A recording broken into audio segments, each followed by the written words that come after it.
Sejam bem-vindos a mais um episódio do Souza Cast. E aqui quem vos fala, Thalisson Souza, ao lado do meu grande amigo, companheiro, co-host.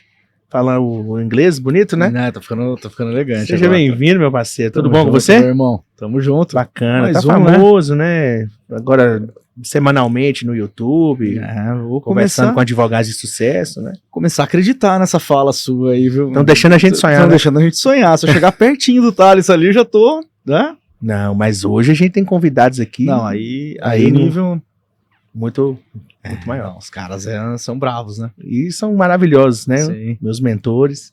É? Ensinaram muita coisa de direito bancário. Hoje eu tenho a honra de ficar de aprendiz aqui. Vou sair daqui quase um especialista em bancário. Pô, tem 3 lendas do bancário aqui. Nós vamos criar agora vai criar um braço agora do bancário, Você né? tá doido. Até Depois dessa aula que eu nós vou vamos largar o ter. criminal, vou fazer bancário depois dessa aula, tenho certeza.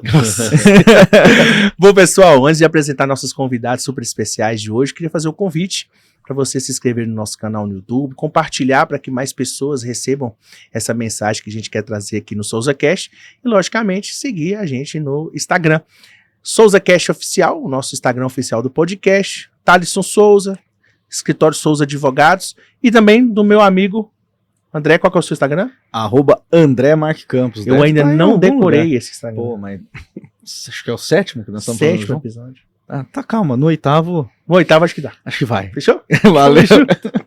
Bom, pessoal, com muita alegria, eu recebo aqui duas pessoas, 2 advogados extremamente de extrema referência para mim. Aprendi muito sobre direito bancário, que é hoje o produto que eu mais trabalho dentro do escritório.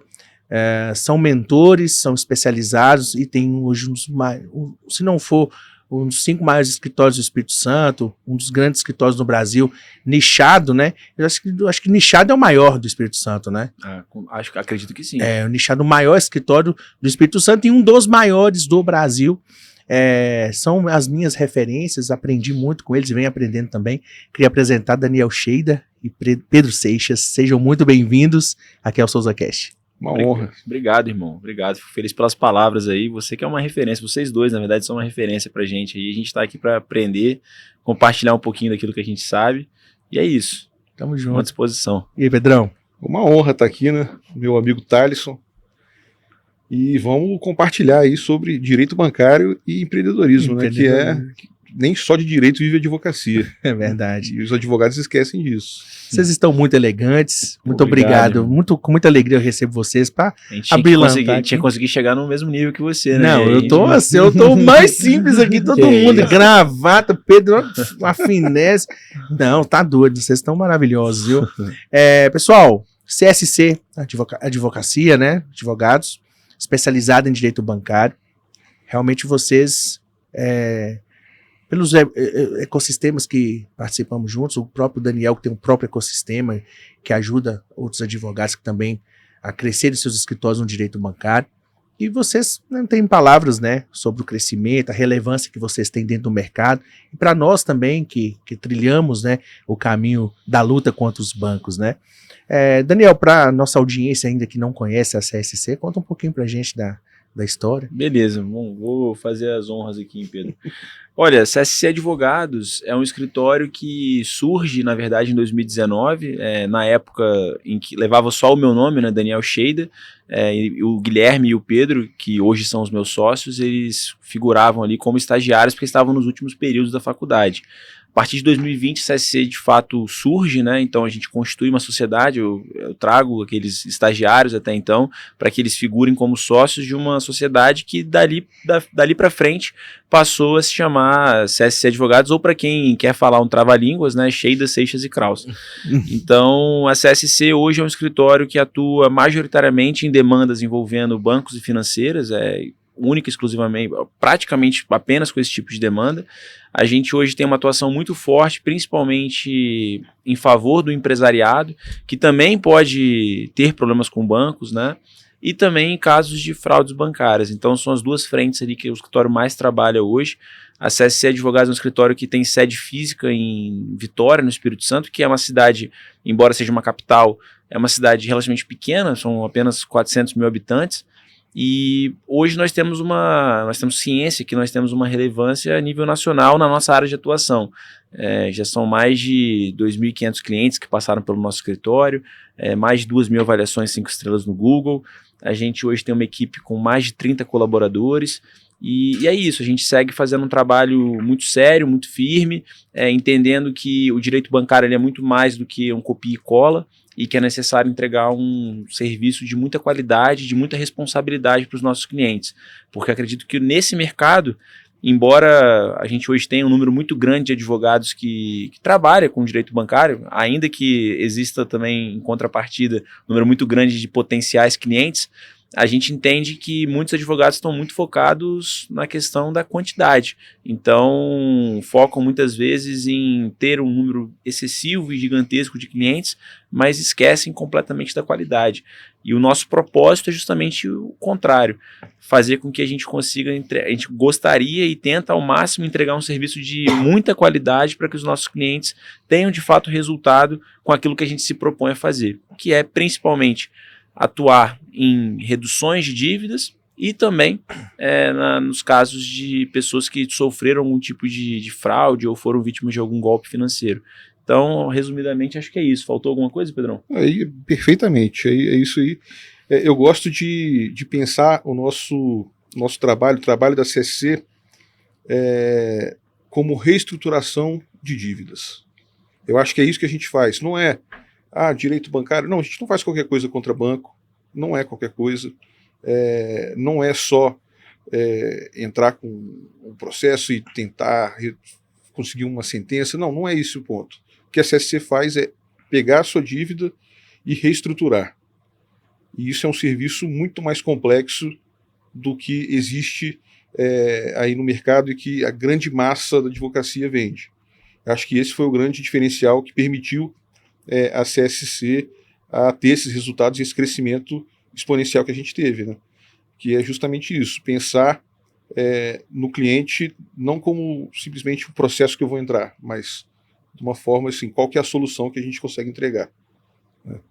Então, eu não gosto de limitar essa palavra em direito bancário, porque às vezes você tem que, para resolver a situação do cliente, você tem que entrar até no direito de família. Sim. Sabe? Até no direito societário, porque a solução para ele, para aquele caso específico, demanda algo mais complexo, né? Claro. Então essa que é a lógica que a gente trabalha. Sim. E se tratando assim de empresários, né, que é um potencial cliente ali, vamos dizer, o cliente ideal, né? Uhum. Dar condições também para esse cliente poder voltar, reestruturar a sua empresa. Exatamente. Para ele voltar a faturar, para ele voltar a sair daquela zona de perigo que a dívida bancária traz, não é isso, Daniel? Com certeza. Na verdade, assim, nenhum empresário quer ter problemas com o banco. Acontece que a gente hoje, inevitavelmente, vive em um país de instabilidade financeira, instabilidade econômica. Muitos empresários também, querendo ou não têm a formação adequada e para tocar os seus negócios de uma forma bem organizada e bem administrada.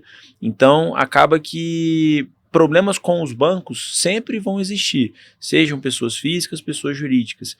E a ideia realmente é conseguir trazer uma perspectiva para que essa pessoa volte a ter mais tranquilidade. Porque realmente, imagina você passar o seu dia inteiro trabalhando, pensando que todo aquele valor que você fatura na sua empresa vai ser destinado ali para pagar, para cobrir uma dívida que você tem que honrar, né? E que se você não honra, você sofre inúmeras consequências negativas por conta disso. Então, o nosso trabalho é um trabalho também social, de trazer as empresas de volta para o negócio. E a gente precisa do empresariado forte no Brasil. Se a gente quer um país que vá para frente, que avance, a gente precisa fortalecer o empresariado. É o empresariado que leva o Brasil para frente. Então, a ideia do negócio é essa. Não, perfeito. Também é importante a gente trazer que escritórios especializados em direito bancário e nessa qualidade desse padrão CSC, vamos dizer assim, né, de qualidade, por serem uma grande referência no mercado, a internet ela trouxe a possibilidade de quebrar essas barreiras para que esse potencial cliente também chegue nos escritórios, né? Coisa que no passado era muito mais difícil.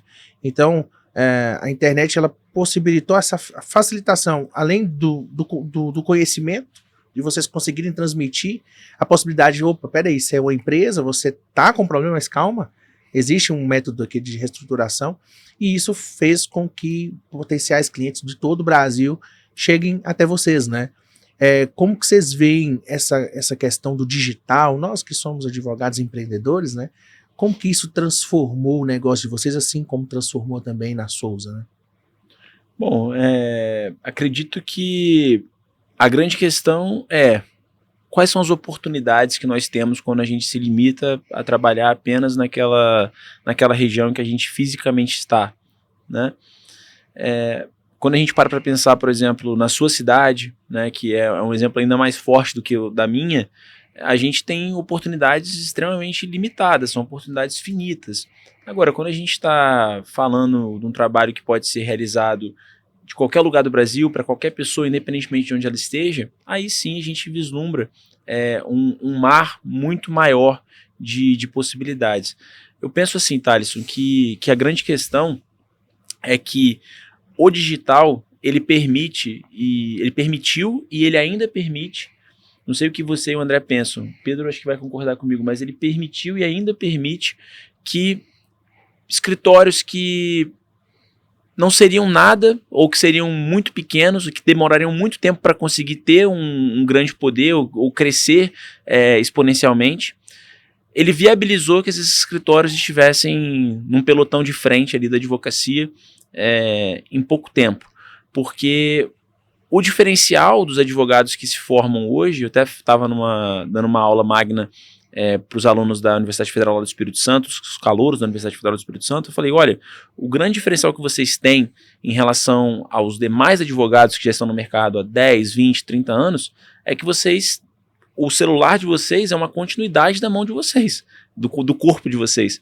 Então, muitas vezes, essa skill, essa habilidade de entender que as pessoas elas estão na internet, que elas se conectam na internet, que elas compram na internet, é que faz com que os escritórios que entendem esse jogo consigam crescer exponencialmente, consigam ter resultados exponenciais. Eu entendo que isso é primordial para o nosso modelo de negócio, em que nós atendemos pessoas majoritariamente online e que permitiu com que a gente crescesse também tanto ao longo dos últimos anos. E imagina na perspectiva do cliente. Nós temos diversas empresas no Brasil que são empresas muito grandes, empresas às vezes até bilionárias, mas que estão em cidades pequenas. Você imagina uma empresa grande, que às vezes tem empresa ali de 500 funcionários, numa cidade do interior de 30, 40 mil habitantes. Em tese, se ela tiver um problema muito específico, antes do digital, dessa mudança do digital, ela estaria adstrita, às vezes, ali o advogado da cidade, que já advoga ali no dia a dia para ela, mas não é um especialista na área, ou até, às vezes, nem tem um conhecimento bom naquela área, ou talvez limitado ali a um grande escritório do Estado. Agora não. O digital permite que essa empresa vá até um advogado de referência em nível nacional para resolver aquele problema, sabe? Então, é uma mudança grande na perspectiva do advogado, que permite ele acessar novos mercados, e na perspectiva do cliente, que o permite acessar profissionais que antes ele não teria condição de acessar, né? Então, assim, a advocacia, por conta do digital, ficou muito mais democrática. A justiça ficou muito mais democrática. Então, assim, é uma mudança de paradigma fortíssima. E, por sorte, nós entramos no mercado na hora certa disso.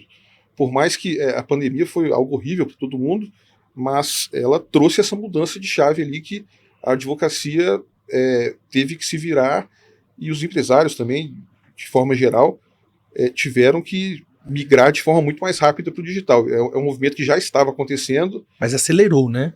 Foi acelerado. Eu pesquisei muito sobre isso, e a gente lia livros ali em 2019 falando, daqui 10 anos a advocacia vai ser completamente digital, você não vai precisar ir no fórum. Deu 6 meses depois, virou o negócio. Foi muito rápido. Então... Mas existe um ponto importante que o Daniel tocou logo no começo: a excelência na entrega. O consumidor da internet, ele tomou consciência que ele precisa pesquisar quem ele está contratando. Então, avaliações do Google, por exemplo. Hoje, antes de ir num restaurante, você entra e consulta avaliações do Google para saber se aquele restaurante é bom. E isso traz o script, vamos dizer assim, de segurança, é o mesmo de antes você ia no seu vizinho e perguntava, pô, você conhece o Thaleson advogado? E aí eu ia falar, não, o Thaleson foi bom. E ele tinha uma avaliação ali, talvez, para decidir se era aquele advogado que ele ia contratar. Hoje não. Ele tem até a segurança maior porque ele entra ali, vê as avaliações, vê as histórias de vida ali, né, que passam. Então, às vezes, você lê avaliações do Google que são histórias de modificação, de transformação na vida daquela pessoa que não tinha nem informação sobre aquele direito dela. E quanto que impacta o direito bancário na vida não só do empresário, mas daquele funcionário que seria demitido, daquela pessoa que estaria ali à mercê. Porque o banco ele traz um problema ali social nessa situação de dívidas, que acaba com não só com o empresário, mas toda a cadeia que depende dele ali. Quantas empresas tiveram que entrar em recuperação judicial e até faliram por conta de dívida bancária? Sim. E as maiores recuperações judiciais do Brasil são por conta de dívidas bancárias. E aí você vê esse acesso à informação que é fantástico. É o que a gente vem debatendo aqui em vários episódios, né? A democratização, o acesso à justiça. Aquela pessoa que não tinha vez, que não tinha voz, e que hoje pode ser ouvida e não ouvida de qualquer forma, no Ctrl-C, Ctrl-V, mas com um advogado de excelência. Né? Seja e que descobriu também que o problema dele pode ser resolvido, porque ele não tinha conhecimento. Sim, ele o acesso à informação. Acesso à informação, acesso a um escritório especializado. E é o que a gente sempre discute, né? Existe muito essa questão, o advogado não pode fazer propaganda, mas espera lá. Existe uma questão diferencial de fazer só... não, eu tô fazendo propaganda, mas levar esse acesso à informação é importantíssimo. E aí o vídeo, às vezes, analisando, não é porque o Thaleson tá falando de direito bancário que eu não posso contratar o Daniel, mas a informação reverbera, isso multiplica e a pessoa toma consciência e fala, bom, eu tenho que procurar um advogado. Sim, e eu tenho que procurar um especialista. Né? Isso é muito evidente nos casos de superendividamento. Sim. Quantos clientes de superendividamento sequer sabiam que eles tinham... sequer sabiam que eles estavam tão endividados e sabiam da existência de uma possibilidade jurídica para solucionar o problema deles. Eu sei que você fez vários processos de superendividamento, a gente também. E surgiu porque a gente pôde levar essa informação para o cliente, né? Porque o banco não vai te avisar que você pode fazer um processo para negociar suas dívidas. É uma luz no fim do túnel, literalmente. Né? Não só para o servidor público, mas para o aposentado, que tem seu benefício cerceado, para o empresário que está com perigo de falência, né? Com certeza. E o banco é uma briga pesada, né, Pedrão? Você que opera ali o setor jurídico operacional do escritório, você está no dia a dia, literalmente nos processos, né? Brigando ali naquela batalha com o banco. Cara, como que é esse dia a dia dos bancos, adentrando ali diretamente no processo judicial? Olha, é difícil. Às vezes o banco joga até sujo, né? Você já viu isso na prática. Às vezes o banco entra com um processo ali por conta de uma fraude, e o banco, na defesa, junta documento que não tem nada a ver com o caso do seu cliente, fala que fez a contratação e você vai lá na foto, é a foto toda cheia de Photoshop. Então, assim, o banco às vezes joga sujo. É uma advocacia que a gente tem que prestar atenção. É por isso que eu sempre falo, a gente tem que olhar o direito bancário e a advocacia contra bancos com um olhar muito caso a caso, muito específico, porque são processos que a gente ganha no erro do banco e a gente ganha porque os bancos fazem coisas erradas. E se você não percebeu que o banco fez a coisa errada, vai passar direto, você não vai conseguir levar essa informação para o juiz e, consequentemente... E nada de copia e cola, né, Daniel? Não pode. Como a gente sabe que existe no mercado, né? São processos complexos, são processos que a gente está discutindo muitas vezes, né? A continuidade ou não de uma empresa, o patrimônio de uma pessoa que foi ali cerceado através de uma fraude bancária, né? Então existe uma grande responsabilidade sobre isso, né? Thaleson, quando a gente começou no bancário, você deve lembrar disso, assim, a orientação que os advogados mais antigos da área nos passavam era, olha, você precisa ajuizar um processo de qualquer jeito, alegando qualquer coisa, para você conseguir, eventualmente, uma negociação para o seu cliente. E com o tempo a gente percebeu que não era bem assim. E se você se limita a ser esse tipo de advogado, na minha percepção, o seu serviço ele é apenas um commodity. Porque assim como você faz um processo de qualquer jeito, o fulaninho também faz um processo de qualquer jeito. As empresas de assessoria de juros abusivos que aparecem nos grandes redes de comunicação hoje do Brasil, elas também fazem um serviço de qualquer jeito. Então, para você justificar uma contratação que uma pessoa que já tem um problema com dívida bancária, que envolva muitas vezes valores expressivos, não digo que é caro porque o serviço vale, mas digo valores assim relevantes para aquela realidade que a pessoa está enfrentando, você precisa justificar isso de uma forma justa. E essa justificativa, na minha percepção, é entregando um serviço justo, honesto, que de fato gere resultado para a pessoa. A grande questão é resultado. O que gera resultado para o cliente? E aí, me parece que o trabalho de copia e cola, ele dificilmente traz esse resultado. Por isso que a gente acredita que a utilização, por exemplo, de ferramentas de tecnologia, ferramentas de inteligência artificial, elas são úteis, elas são interessantes, mas elas de forma nenhuma substituem o trabalho do bom advogado. O bom advogado, que é o advogado que decide qual é a tese que vai ser utilizada, qual é o caminho que vai ser seguido, esse advogado sempre vai existir, né? E se você não quer ser substituído de forma iminente, né, por uma inteligência artificial, por um robô, você também tem que entender isso. Por isso que eu fico muito preocupado quando as pessoas elas focam a advocacia delas, não só no bancário, mas em qualquer área. Se limitam a processos pequenos e muito específicos. Eu faço essa açãozinha aqui, que eu peço uma restituição aqui, é um processo copia e cola, Ctrl-C, Ctrl-V. Quantos anos será mais que essa advocacia vai existir? Né? Quanto tempo vai demorar para esse advogado ser substituído? Porque me parece o seguinte, a partir do momento em que a advocacia como um todo ter a percepção que nós quatro aqui já temos, de que o escritório ele é uma empresa, ela trabalha na seguinte perspectiva: quanto que eu gasto para poder fazer o serviço que eu estou vendendo para o meu cliente?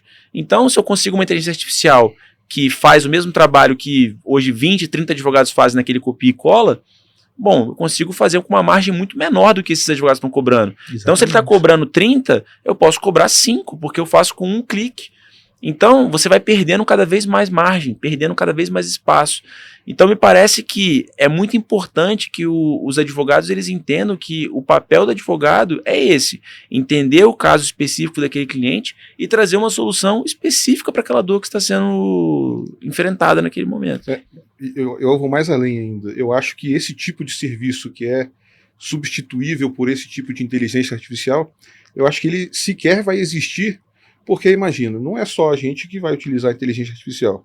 É o banco na defesa, o judiciário para julgar. Então, a partir do momento que você tem uma relação ali, um problema, que um robô entra com o processo, um robô defende e um robô julga, você precisa do processo para quê? Cria um robô que você só joga lá. Vai no sistema do governo, vai lá e cria um sistema que você coloca o seu problema e já sai a resposta. Exatamente.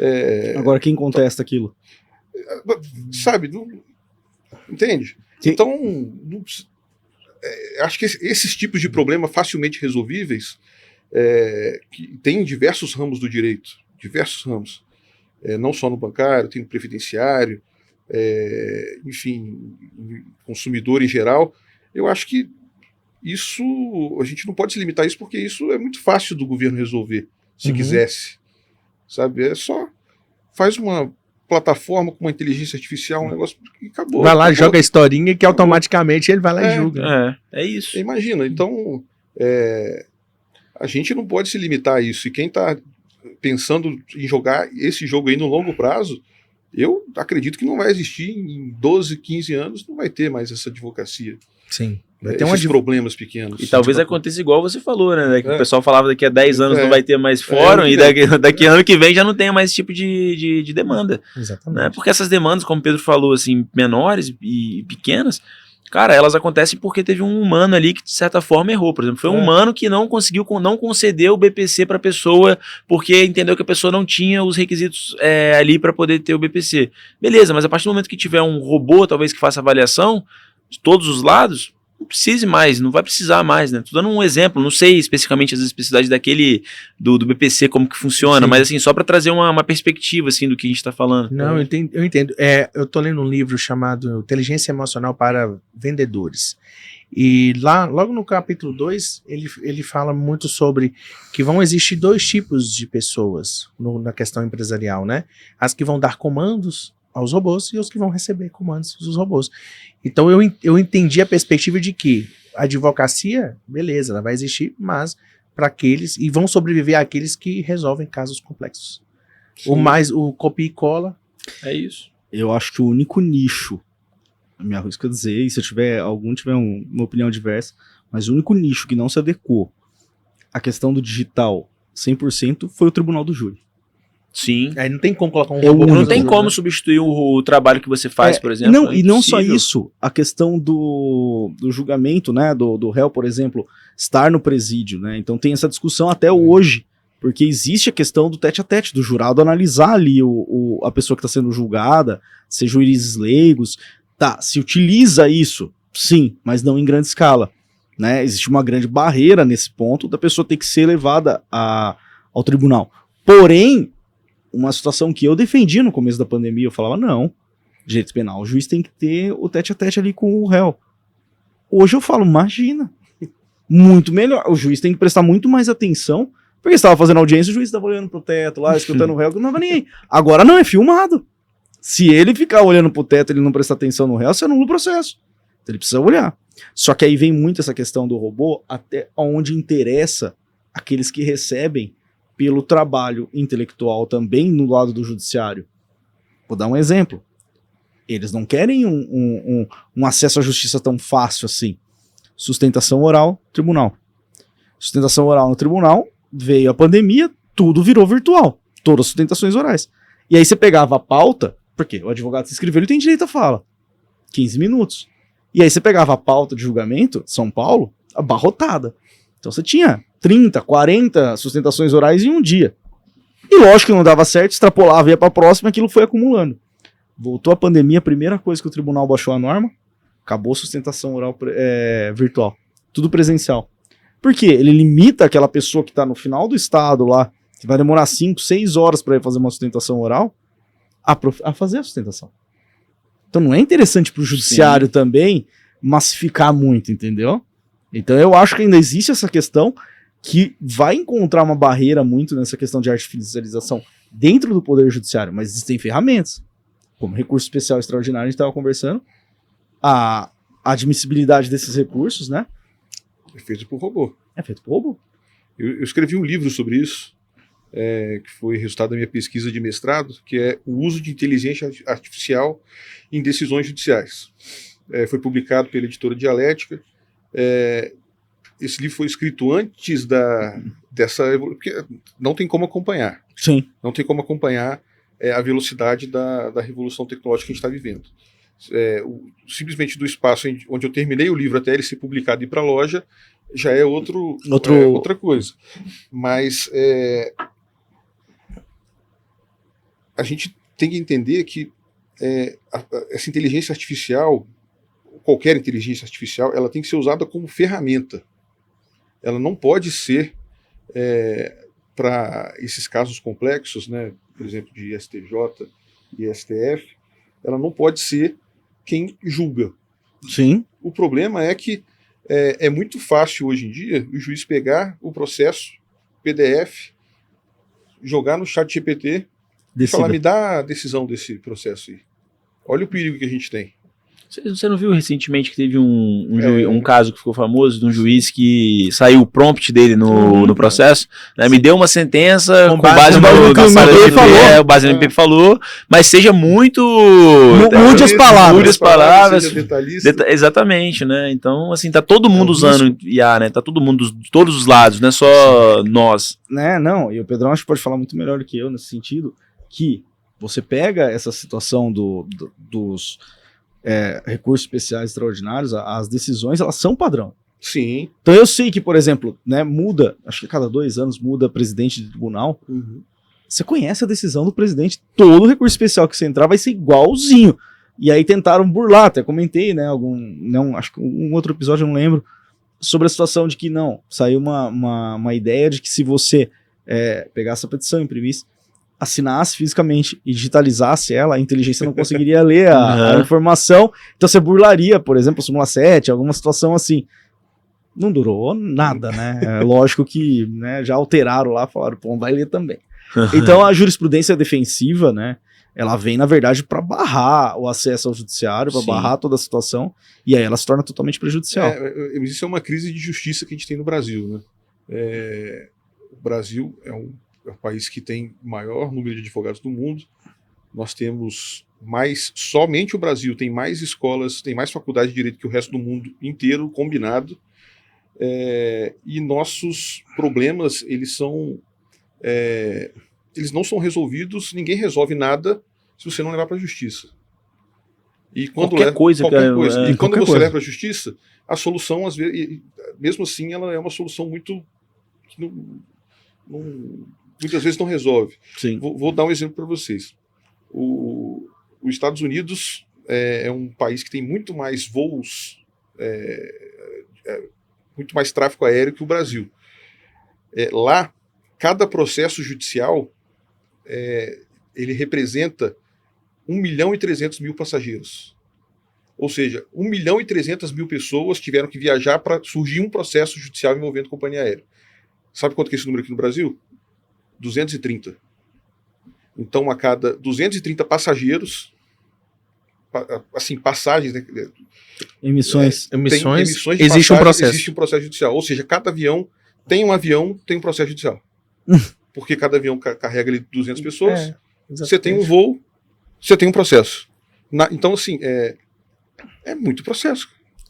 É muito processo. Aí você vai falar que a nossa companhia aérea é tão pior assim que a dos Estados Unidos? Não, lá os voos atrasam mais que aqui, inclusive. Mas lá é a cultura, né? Talvez a cultura de... Não, mas tem o seguinte também, lá quando a pessoa entra com um processo, o juiz não vai dar R$700 de dano moral, igual acontece aqui. Não, você teve um dano moral, toma aqui, $50.000. Aí a companhia aérea, na hora de mitigar um problema de um passageiro que está atrasado, perdeu um voo, ele não te dá um voucherzinho aqui, toma aqui R$30 para você lanchar. Não. Igual se você perder um voo por conta de overbook, alguma coisa, nos Estados Unidos ali, que está na Flórida, foi viajar para Disney. Eles te dão um voucher ali que é $500, $1.000, $1.500, dependendo da classe que você está. Sim. Aí como é que você... Isso virou uma máquina de fazer dinheiro, né? Essa questão das companhias aéreas, assim, tem essas empresas hoje, nem sei o nome, uma startup, assim, uma startup, são fintechs quase, porque hoje elas compram o direito do passageiro. Olha que, na minha percepção, olha como que isso mercantilizou. É mercantilizado, né? Sim. A pessoa vai lá, tive um problema com a empresa tal, ao invés de eu ficar esperando o processo, que eu não quero nem mais esperar, às vezes 1 ano de processo, eu vou simplesmente vendo meu direito lá por R$1.000 para a empresa, que vai judicializar em massa, milhares de processos, e tem fundos de investimento gigantescos por trás, colocando dinheiro e tendo retornos altíssimos. Sim. Então, é uma coisa assim, é surreal. É surreal. Pra onde que tá ainda a advocacia no Brasil, né? Mas isso é insustentável. Isso tem reflexos no bancário, né? Por exemplo, se a gente parar pra pensar, o Pedro sabe, os advogados, o Thaleson também, que trabalham mais na área, mas André, assim, nós somos os advogados de bancário, eles são muitas vezes perseguidos pelo Poder Judiciário. Sim. Tem muitos advogados ali que sofrem consequências, não pelo que eles fizeram, mas pelo fato de que ele trabalha numa área que tem outros advogados que de fato são ruins, ou que são desonestos, que são antiéticos, porque de fato tentam massificar ali o máximo. Você vê, por exemplo, às vezes se pega ali um contrato bancário que poderia ser discutido talvez num único processo e é dividido em 5, 6 processos contra o mesmo banco, um para discutir a tarifa de abertura da conta, o outro para poder discutir o seguro prestamista, cada um pedindo R$10.000 de dano moral. Então, hoje os tribunais eles têm, inclusive, setores de inteligência para poder barrar esses advogados. Não à toa a gente vê várias decisões, né, Thaleson, assim, mandando-se intimar o cliente pro oficial de justiça para ver se de fato ele conhece o advogado, se ele assinou a procuração, porque muitos advogados perceberam nisso uma oportunidade, né, entre aspas, e começaram, vamos começar aqui a fazer o máximo de processos possível, e é isso. Então, muitos, inclusive, fazendo para pessoas analfabetas, pessoas que não tinham, às vezes, nem ciência de que esse processo existia. Então, a gente hoje vive esse cenário caótico. Acaba Os bons sofrendo pelos pecadores. Eu vou pagando falar pelos que pecadores, o judiciário, né? Eu atuo no penal e eu tenho clientes advogados. Isso, né? Eu vou ajuizar 10 ações para um contrato só. Ainda você fala, tá? Ele ainda tá dentro, vamos falar assim, massifica, mas ele ainda tá dentro de um direito dele, se ele quiser. Não tem nada ilegal. Mas assim, eu tenho um caso que eu atuo, que na verdade o advogado pegava um cliente, distribuía 10 ações em comarcas diferentes, idênticas, o banco não percebia e vinha fazendo acordo. Então a pessoa recebia às vezes 5, 6 processos. Até o judiciário linkar toda essa situação, porque, imagina, dentro do estado de São Paulo, E o banco é pouco desorganizado. muito difícil. é muita coisa, o banco é desorganizado. O banco é Não desorganizado. vai E aí, perceber isso. assim, É pouco pra ele, né? Teve que um juiz perceber, aí oficiar, e aí começar a procurar pelo nome do advogado e verificar mas todo esse cenário. Até aí foram 10 mil processos. Só que aí foram 10 mil processos. E aí você fala assim, os bons pagam pelos maus. Aí o judiciário vem e fala, tá vendo? Aquele lá, olha o que ele fez. Esse tipo de processo aqui é problema, né? Mas tipo não de processo é. é problema. É que, cara, infelizmente a gente tá dentro do cenário que existe pessoas boas e pessoas ruins em qualquer área, em qualquer situação, em qualquer questão da vida humana. Então, precisa parar essa mentalidade, né? Então eu falo assim, é a mesma coisa do advogado criminalista, né? O advogado criminalista, todo advogado criminalista é ali, ó, é aqui com o crime. Não, pô, defende direito. Né? Não tô aqui pra julgar meu cliente, mas também não tô aqui pra passar a mão na cabeça dele se ele fez algo, a gente vai defender o direito dele, ponto.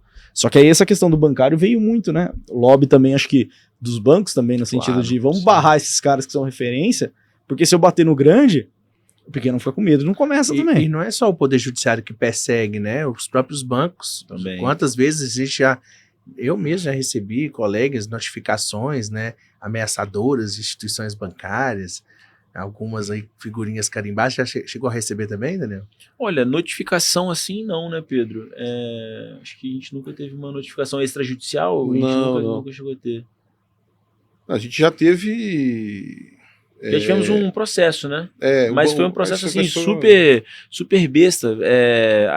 Parecia... No processo foi alegado pelo banco que um dos posts que a gente tinha feito no Instagram, no fundo do post tinha uma imagenzinha que dava para vincular a marca deles. A um banco específico. A um banco específico, assim. Mas foi perdendo tudo. E aí, assim, perdeu... Aí processo de R$1.000. O processo foi extinto, né? Assim, o juiz extinguiu o processo de R$1.000 pedindo... Pedindo para tirar a foto do negócio. Exatamente, pedindo para tirar a foto. Só para poder... Só pra dar dor de cabeça, cara. O negócio assim Você fala isso? Só isso. Era só me ligar. Me liga. Aqui. Pô, não gostei, viu? E nem mencionamos expressamente o banco, mas a gente acabou até tirando o post. Tudo bem, se isso incomoda tanto, né? A gente tira. E nem precisava tirar, porque eles perderam o processo. Eles perderam o processo, exatamente. Ô Daniel, lógico, a gente falando sobre a questão da advocacia, da importância de ter uma advocacia séria, né? E você, como mentor de advogados, traz essa... ensina, né, centenas de advogados a atuar no direito bancário, atuar com responsabilidade e ética, né? Fala um pouquinho pra gente, para o nosso público, que além de advogado, sócio da CSC, também você impacta a vida de outros profissionais, né, para atuar na área do direito bancário. Cara, primeiro eu acho assim que muita gente me pergunta, Daniel, cara, você não tem medo não? Você está ensinando as pessoas a fazer o que você faz, você está criando concorrência, e eu tenho a cabeça muito tranquila em relação a isso, porque eu penso que a gente nunca está perdendo o mercado para ninguém, porque o mercado do bancário, primeiro, ele é muito grande, né?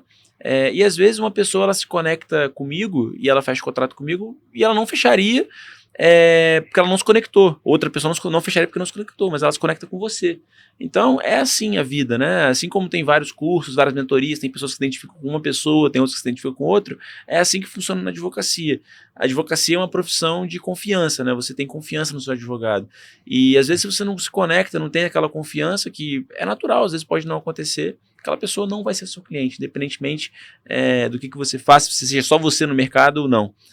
Então eu tenho a cabeça muito tranquila com isso, e sim, a gente tem esse projeto, Thalisson e André, que é o projeto de produção de conteúdo e de e de produção na verdade, produção de conteúdo para advogados. E eu entendo isso como um propósito também na minha vida, cara. Eu fiz o mestrado de direito processual, que não tem nada a ver, assim, tem alguma relação com o que a gente faz, mas não é o nosso core business. Eu fiz o mestrado de direito processual porque eu tinha a ideia de dar aulas. Só que durante a faculdade, durante o mestrado, você acaba fazendo alguns estágios ali com aulas na graduação, e eu percebia que aquilo não movia ali o meu coração, porque eu falava às vezes pro aluno do quarto período, do segundo período, eu faço isso aqui no meu escritório, eu via que ninguém se interessava. O pessoal falava assim, não, beleza, mas e aí, como é que funciona a responsabilidade civil objetiva? Eu falei, tudo bem, vou te explicar. Qual doutrinador? Qual doutrinador você recomenda, né? Então eu falava algumas coisas que brilhavam os meus olhos e que para eles não brilhava, e outras coisas eles queriam saber, porque eles estão ali durante o período da faculdade, querem mesmo e precisam aprender isso. E aí era o que não dava fit, né? Então eu percebia que, cara, eu tinha essa vontade de ensinar as pessoas, de trazer um pouco do que eu sabia, mas o que movia meu coração, o que move meu coração é a CSC Advogados, é a minha advocacia, é o meu escritório. E por conta disso, penso que nada melhor do que falar sobre o meu escritório para outras pessoas. E é o que eu faço. Então, eu hoje, no início quando eu comecei as mentorias, primeira turma, eu me preparava para dar aula. Eu deixava tudo roteirizado, né, Pedro? Escrevia tudo que eu ia falar, ficava tudo numa tela bonitinho e tal. Cara, hoje eu sento nos lugares e vou dar uma aula, eu não penso em nada. Eu vou lá e falo o que eu faço. É muito gostoso, cara. Eu vou dar a palestra amanhã lá no evento do Júlio, e assim, eu tenho os slides de apoio, mas eu tô muito tranquilo, porque é o que eu faço.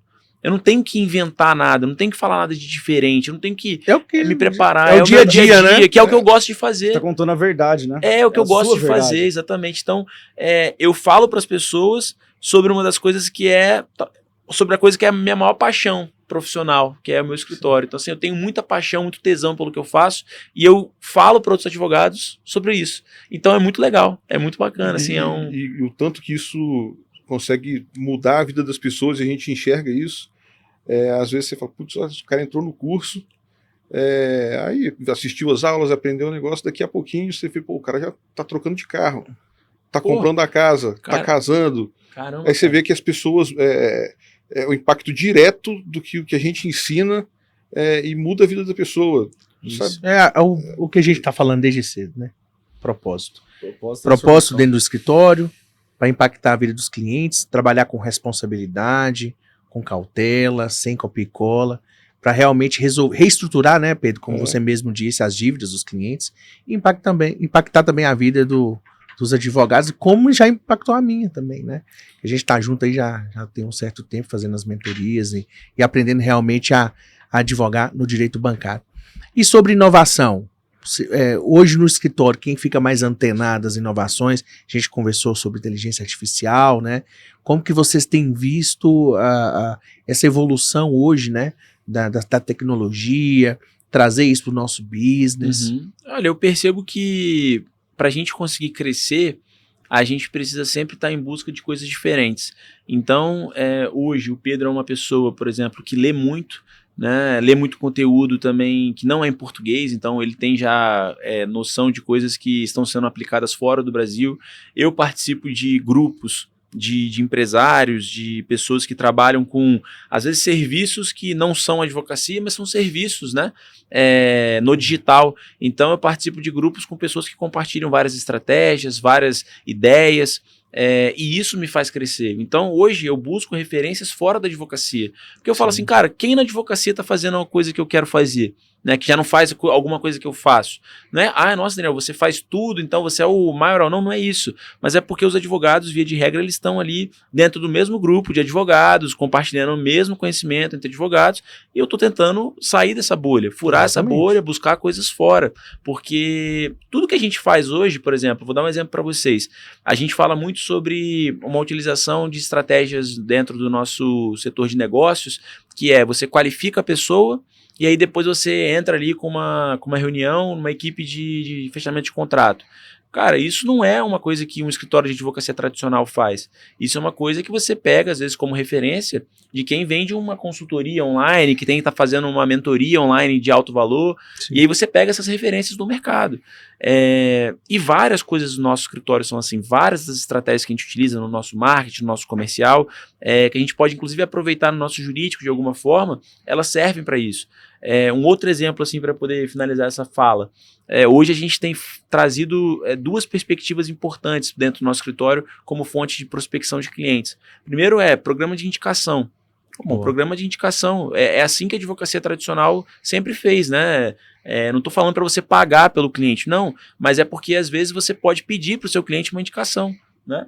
Você pode falar com o seu cliente, olha, você pode me indicar para... Você ficou satisfeito com o nosso serviço, gostou, se conhecer alguém que está nessa situação também, indica a gente aí, porque a gente pode ajudar. Só por isso, às vezes, a pessoa te indica, cara. E mais que isso, hoje a gente tem uma pessoa dentro do nosso escritório que faz um trabalho que a gente chama de farmer, né?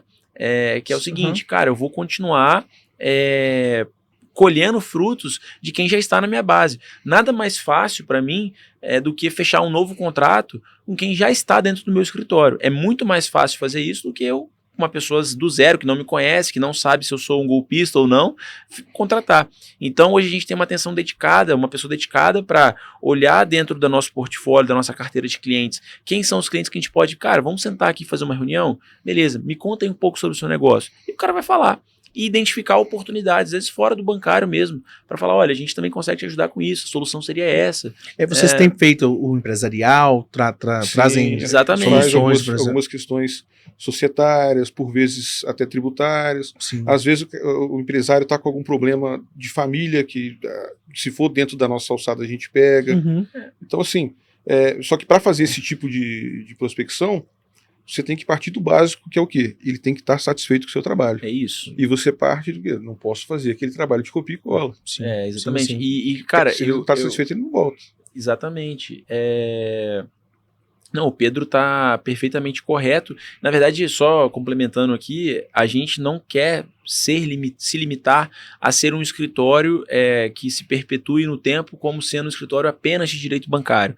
Embora hoje isso seja o nosso core business, é o que a gente faz, a gente sabe fazer muito bem, nós entendemos que nós temos capacidade hoje para fazer contencioso estratégico civil. É o que a gente quer fazer. A gente quer trabalhar com contencioso? Quer, mas a gente consegue atuar em demandas também complexas, exatamente, complexas que envolvam outras áreas do direito civil no geral. Né? A gente já está na base, vocês têm uma equipe qualificada.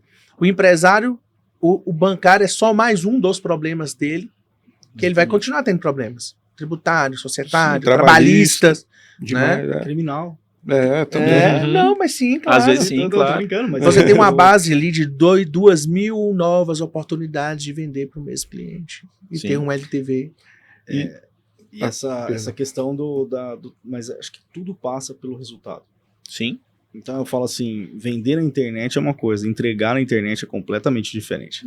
E eu acho que é isso que é o segredo, né? Você vê o bancário, vocês, o Thales, estão despontando nisso, mas você vê muita gente aventureira realmente nessa área, porque fala assim, é a mesma coisa pegar, eu nunca trabalhei com bancário, pô, eu vou lá, vou comprar. Se eu amanhã resolver fazer essa área, pô, vou comprar o curso do Daniel, vou entrar dentro desse ecossistema, entender esse ecossistema, depois fazer. Não, eu vou lá e vou me aventurar. Pô, isso é um absurdo. É o advogado que é a mesma coisa do júri, da minha área. É o cara que nunca fez um júri pesar no plenário e falar, vou lá defender a vida de alguém. Sim. Se ele Meu sonho fazer o júri, mas eu não tenho coragem. Eu tenho como sonho, eu tenho um objetivo de vida, assim, tá no meu quadro de sonhos, Então, eu vou fazer um júri. Então convidados, porque eu convido o Thales faz anos. Não, não vou. Mas eu vou, se você me convidar. E, cara, Tá. eu vou me dedicar, vou estudar, Mas é isso. vou aprender. Então vamos combinar aqui. Então pronto. Não, mas Mas vai ser só se tiver alguém do lado ali. Não, mas é interessante, porque É assim, muito arriscado. o júri é uma visão. Eu comecei fazendo isso. Ninguém nasce sabendo. Eu sentava ali, fui conhecendo advogados, fui aprendendo, assistindo muito júri, vendo, fazendo cursos. Eu já era criminalista e não fazia júri. Por conta dessa situação de falar, não, peraí, primeiro eu preciso entender isso daqui, ter alguém de referência, começar a fazer júri com essa pessoa de referência, para depois vamos falar assim, pegar o primeiro júri sozinho e falar, vou fazer isso efetivamente. E hoje é muito engraçado porque, assim, vários advogados têm essa vontade de fazer júri. E às vezes eu falo, já tive grandes colegas que nunca pisaram numa audiência criminal, mas falam, eu queria participar do júri. Eu falo, então vem, senta aqui na banca defensiva, você vai sentir a emoção, você vai entender o que é estar realmente ali inserido. Mas não se aventurar sozinho. Com certeza. Eu vejo as pessoas, não, eu vou pegar aquele caso ali, vou fazer, você tá habilitado, mas é a mesma coisa, você falar, vou sentar num Fórmula 1, tendo acabado de sair do CFC, não, peraí, você tem OAB, você tem habilitação, mano. O médico cirurgião, o ortopedista vai se meter a fazer Você uma tá cirurgia louco? de coração? Não dá. Então assim, Pode até ter estudado, mas não... Mas é porque, sabe o que isso é reflexo, André? Eu acho que isso é um reflexo de uma advocacia também, que a gente tenta quebrar esse paradigma de que se acostumou ao longo dos últimos anos com advogados, mentores focados exclusivamente na venda, né? Olha, eu vou te ensinar a vender, você vai vender e tudo mais. Cheguei a ouvir de um mentor, bem famoso inclusive, a seguinte frase: não, se eu tenho 5.000 processos, mas um deles foi julgado procedente, não é que eu estou errado nessa venda. Significa que os outros 4.999 magistrados não entenderam aquilo que aquele magistrado que deu procedência entendeu. não. Então, isso é uma coisa que, na minha percepção, é um absurdo, não faz com que você consiga se perpetuar no tempo dentro da sua estrutura de um escritório de advocacia, e é essa cultura que foi criada na advocacia. Uma cultura de, na venda, um leão, né? E na hora de entregar, um gatinho, né? Exatamente. E aí, como que você explica? Eu falo que assim, eu não sei como essas pessoas não têm vergonha realmente. De não. Porque assim, desculpa. Eu quero ter resultado no meu escritório para dormir em paz. Dormir em paz, no isso. No final do dia, no final da carreira, o que conta é o nosso nome. Sim. São os resultados.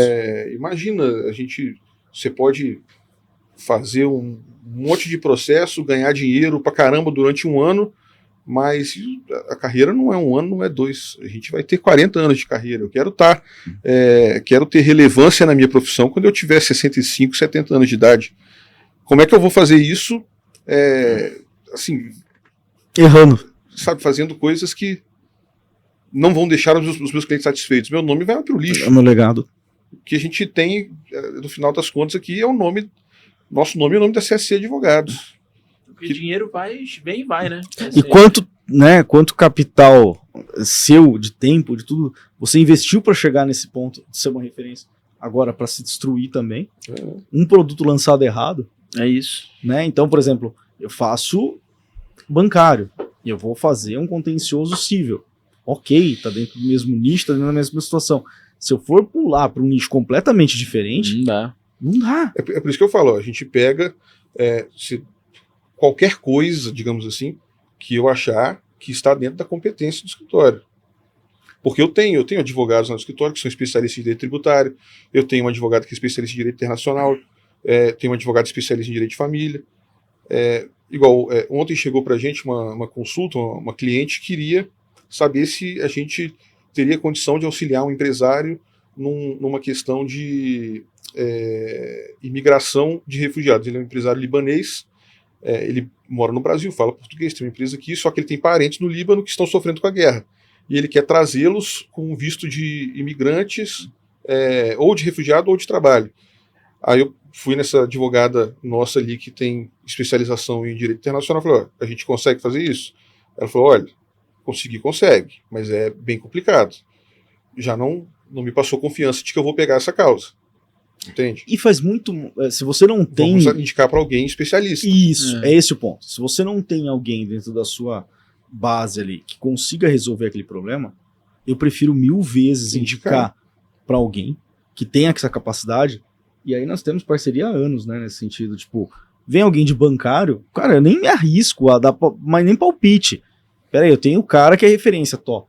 Se chegar criminal, mesmo coisa. Nossa, e assim, isso traz também a confiança do cliente. Fala, pô, peraí, se eu precisar de outro advogado de outra área, eu sei que eu posso procurar o André, porque ele vai me indicar um cara da confiança sabe fazer, dele. né? Quem sabe fazer. Não vai falar, tantos mil pra eu pegar esse dinheiro e fazer de qualquer forma. Exatamente. Tanto que o Daniel tem um canal de parcerias justamente para isso. Sim.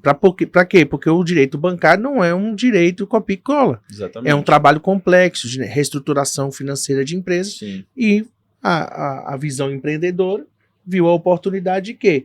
De ter outros advogados trazendo as demandas para o especialista. O cara não vai dormir em paz, porque vai estar na mão de profissionais competente, especializado, ainda vai ganhar. Hoje eu tenho feito tráfego até para advogados, cara, porque eu percebi que um dos canais de aquisição importantes do nosso escritório é a indicação, é parceria, porque muita gente, às vezes, o cara tem uma carteira de clientes mensalistas, né? O cara tem uma causa complexa que o cliente está enfrentando. O cara está sendo processado ali numa dívida de 1 milhão, 2 milhões. O cara vai ter que fazer porque faz parte ali do contrato dele, mas o cara não se sente confiante em fazer. Então ele fala pro cliente dele, cara, não é melhor a gente procurar um especialista nisso? E aí a gente tem um canal de aquisição desses clientes hoje, a gente criou um canal específico para tratar das parcerias, né?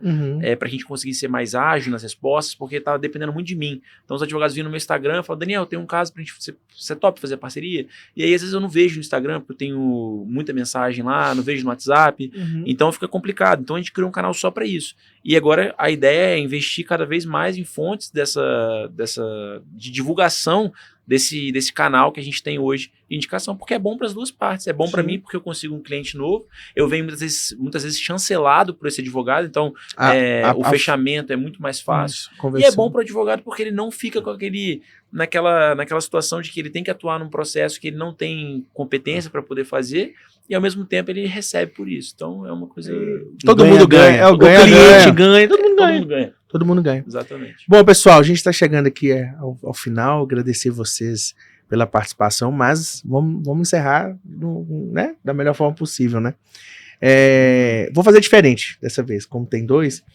Queria que vocês trouxessem, na medida que vocês puderem falar, quais são os próximos passos, né? Quais são os sonhos do Daniel, quais são os sonhos do Pedro, para a gente encerrar aí, até mesmo para passar uma mensagem para os advogados. Vocês são advogados de sucesso, que é possível, né, André? Que é possível ter sucesso na advocacia, uma advocacia ética, responsável, com foco no cliente, né? E aí vocês falarem aí o que der no coração de vocês. Vou falar algumas coisas então. Para mim, assim, o próximo passo é conseguir cada vez mais estar consolidado como um escritório referência naquilo que faz a nível nacional. Eu acredito que hoje a gente já tem uma certa relevância, mas ainda falta um caminho a ser percorrido para que a gente possa, de fato, ser o escritório do Brasil, quando qualquer pessoa pensa sobre o direito bancário, conseguir agregar algumas coisas, alguns serviços ali que hoje a gente não tem atuado de uma forma tão constante, como é o caso das dívidas bancárias empresariais, como, por exemplo, o agro, reestruturação de dívidas através de holding, ou então trabalhar com mais eficiência e mais constância nas recuperações judiciais, que eu acredito que são coisas que dialogam muito com o nosso público.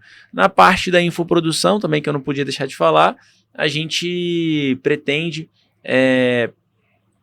nos consolidar também cada vez mais em relação ao curso que a gente tem, as mentorias que a gente tem.